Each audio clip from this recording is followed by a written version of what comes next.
सकते हैं। रात का न जाने कौन सा पहर था जब राबिया की आंख खुल गई। उसका दिल जोर जोर से धड़क रहा था। इसे हमेशा की तरह ही ये आज भी महसूस हो रहा था, जैसे कि किसी ने इसे गहरी नींद से जबरदस्ती जगाया हो। इसने हाथ से माथे पे आया पसीना साफ किया और आहिस्ता से उठकर बल्ब का बटन दबाया। पल भर में पूरा कमरा रोशनी में नहा गया। इसने सुकून का सांस लिया, मगर ये सुकून भी आरजी साबित हुआ। इसके कमरे की खिड़की जो कि बाहर की तरफ खुलती थी और वहां से खेत साफ नजर आते थे। इसने वहां नजर डाली तो वो खिड़की खुली हुई थी और उसी वक्त उसे एक तारीक साया अंदर दाखिल होता दिखाई दिया। डर के मारे इसकी चीख निकल गई। वो आहिस्ता आहिस्ता कांपते होठों के साथ दरूद शरीफ और आयतुल कुर्सी का विर्द करने लगी। मेरे साथ ये पहली बार हरगिज नहीं हो रहा था। मुझे आज भी अच्छी तरह याद है जब मैं 16 बरस की थी और मैं 10वीं जमात में पढ़ती थी। मेरे 2 भाई और हम 2 बहनें थी। मैं मुल्तान के करीब एक गांव में पैदा हुई थी। अब्बू गांव में ही खेती बाड़ी करते थे। मैं जिस गांव में पैदा हुई थी वहां ये बात जुबान ज़द आम थी कि इस गांव में जिन्नात का बसेरा है, और जिस बस्ती में मैं रहती थी वहां भी तकरीबन हर दूसरे बंदे पर जिन्नात का साया था। खैर, हमारी बस्ती के थोड़े दूर मिट्टी से बनी हुई एक कोठी थी, जिसमें एक छोटा सा कमरा था जो मिट्टी का बना हुआ था और हमेशा बंद ही रहता था। इसके इर्द गिर्द ईंटों की दीवारें थी और वहां किसी को भी जाने की इजाजत न थी। बड़ों का कहना था वो जगह भारी है और वहां किसी बुरे साए का बसेरा है, इसलिए वहां कोई औरत तो क्या, रात में मर्द भी जाने से डरते थे। वो जगह दिन में भी बहुत पुरसरार लगती थी। बस्ती से थोड़ा दूर खेतों में वो कोठी वाक़या थी। इर्द गिर्द खेत और दरमियान में वो कोठी। इसके करीब ही एक बड़ा और घना सा दरख्त, जिसे देखते ही रोंगटे खड़े हो जाते थे। जिस जमीन पर वो कोठी और दरख्त था, इस जमीन का मालिक कई बार इस कोठी को खत्म करने की कोशिश कर चुका था, मगर कोई भी वो कोठी तोड़ने और दरख्त काटने को तैयार न था। इसने कई बार मौलवी को बुलाकर वहां कुरान मजीद पढ़वाकर इस साए को खत्म करवाने की भी कोशिश की गई, मगर कुरान मजीद शुरू करते ही वहां से ऐसी खौफनाक आवाजें आना शुरू हो जाती कि रूह तक कांप उठती थी। सो वो आज तक इसे खत्म करने में कामयाब न हो पाए थे।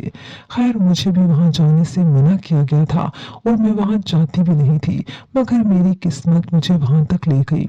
इस दिन ईद का दिन था और हम खूब तैयार श्यार होकर खुशबू लगाकर बाहर सैर को निकल पड़े।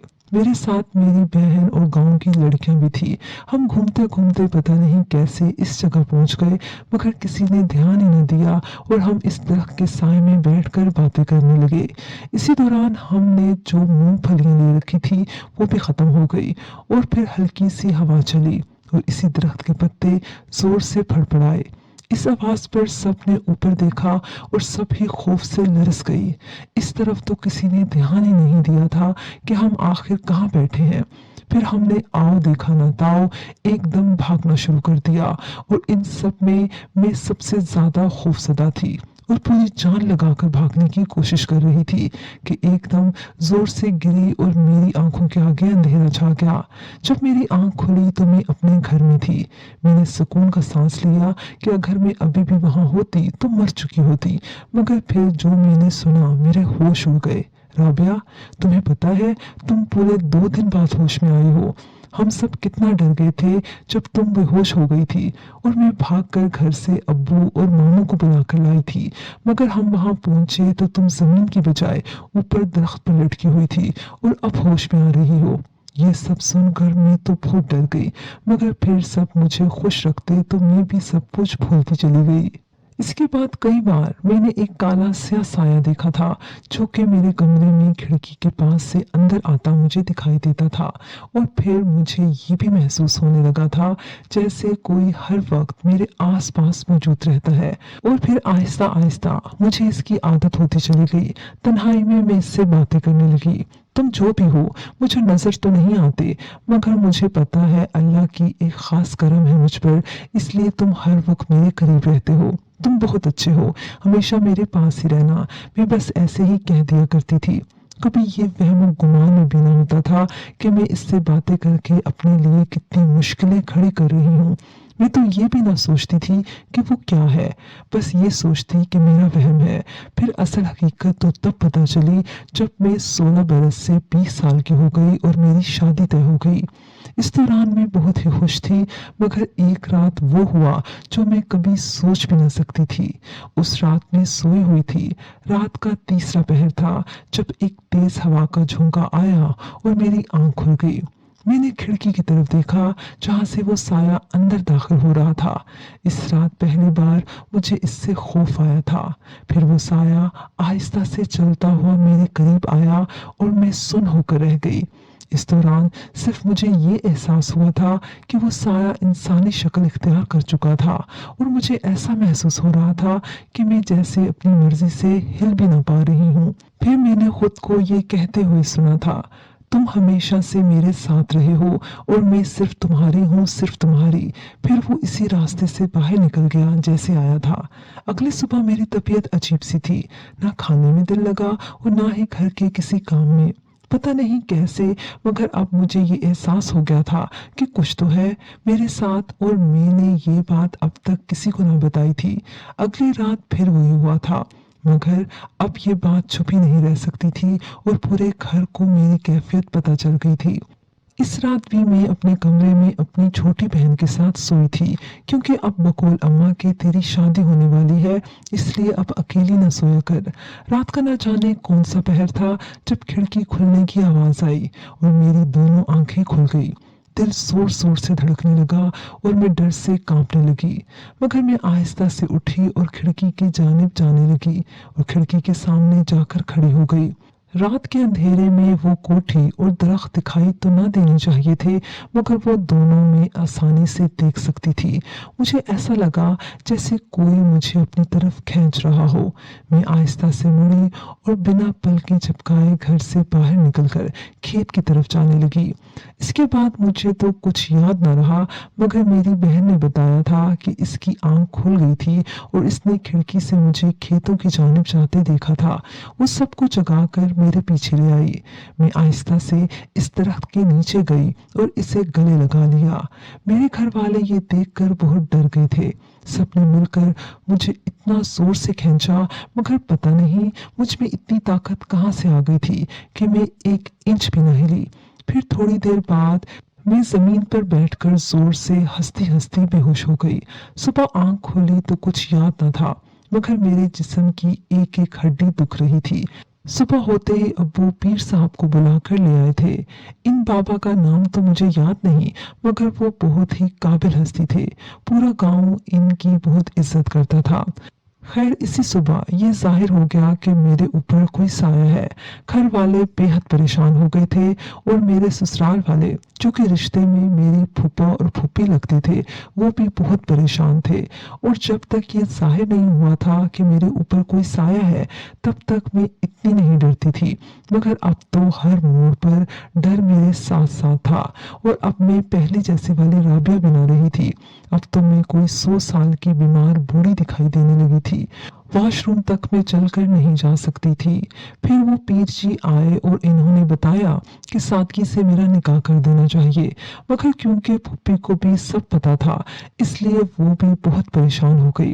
फिर अब्बू ने मिन्नत की कि मेरी जवान बेटी है, इसलिए बर्बाद हो जाएगी, और बिल आखिर फुप्पो मान गई और इस तरह जुमेरात की शाम को मेरी सादगी से निकाह करके रुखसती कर दी गई। कहा तो ये क्या था कि शादी होते ही मुझे तमाम मसाइल से छुटकारा मिल जाएगा, मगर ऐसा कुछ ना हुआ। शादी की पहली रात जो कई दुआओं और मुरादों के बाद आती है, शादी जैसे रिश्तों के बारे में सोचते ही दिल में मीठी सी लहर दौड़ जाती है, मगर मैं जानती थी कुछ तो होगा, और फिर वही हुआ। हसन जो ही मेरे करीब हुए, यके बाद दीगरे 3 थप्पड़ इनके मुंह पर पड़े और फिर हर दफा यही हुआ। इस वक्त मुझे खुद से ज्यादा हसन पर तरस आ रहा था। अगली सुबह पीर जी खुद तशरीफ लाए थे और सब सुनते ही वो गहरी सोच में डूब गए और अगले दिन आने का कहकर वो चले गए। अगले दिन वो आए तो इनके साथ एक और भी पीर साहब थे और साथ में कुछ गांव के मर्द भी थे। पीर जी ने मुझे कहा था 5 वक्त की नमाज अदा करना, मगर 5 वक्त तो क्या, मैं तो 1 वक्त की नमाज भी अदा न कर पाती थी और हफ्ता हफ्ता में नहाती तक न थी। इस दिन पीर जी ने बहुत मुश्किल से मगर इस साए को काबू ही कर लिया था और इन्होंने इसे मुझे छोड़ने के लिए कहा मगर वो न माना और फिर अपनी असल शक्ल में वो आ गया। लंबे लंबे और बिखरे बाल, बदनुमा चेहरा, बड़े बड़े दांत, जिसे देखते ही कराहत महसूस हो रही थी। फिर पीर जी ने इससे पूछा तो इसने कहा, मैंने इसे बचपन में देखा था ईद के दिन और तब से मैं इसे अपना समझता हूँ और ये भी मुझको अपना समझती है। और तू सुन ले, तू मेरा कुछ भी नहीं बिगाड़ सकता। मैं इसे यहाँ से लेकर चला जाऊंगा और तू सुन ले, मैं तब तक यहाँ से नहीं जाऊंगा जब तक ये मेरे साथ न जाएगी। एकदम से तेज तेज आंधी चलने लगी मगर पीर जी ने शायद आज इसे खत्म करने की ठान ली थी, इसलिए वो इत्मीनान से बोले, ओ अच्छा, तो अब जिन्नों की भी लव स्टोरी होने लगी। खैर तेरे लिए यही बेहतर है कि तू यहाँ से चला जा, क्योंकि जाएगा तो तेरा बाप भी। कोई तू नहीं जानता मैं कितना खतरनाक हूँ, तू कभी भी मुझे नहीं भगा सकता। ये सुनते ही पीर साहब ने कुछ पढ़कर इस पर फूंक मार दी। पल भर में वो आग में जलने लगा। इसकी दर्दनाक आवाज से कान फटने लगे और जोर से आंधी चली। थोड़ी देर बाद सब कुछ साफ हो गया। पीर जी ने मुझे एक तावीज दिया जिसे मैं हमेशा अपने पास रखती हूँ और पीर जी को दुआ देते नहीं थकती। अब तो अल्लाह के करम से मेरे 3 बच्चे भी हैं और मैं दिन में 5 मर्तबा नमाज भी पढ़ती हूँ और हर रोज कुरान पाक की तिलावत करती हूँ। हमेशा अल्लाह पाक से यही दुआ करती हूँ कि फिर ऐसा कोई वाकया रोनुमा ना हो। इस चीज से मुझे बेहद डर लगता है। व्यूअर्स, मुझे उम्मीद है कि आपको हमारी आज की कहानी पसंद आई होगी। कमेंट सेक्शन में अपनी राय का इजहार लाजमी कीजिएगा। अगली कहानी तक इजाजत दीजिए। अल्लाह हाफिज।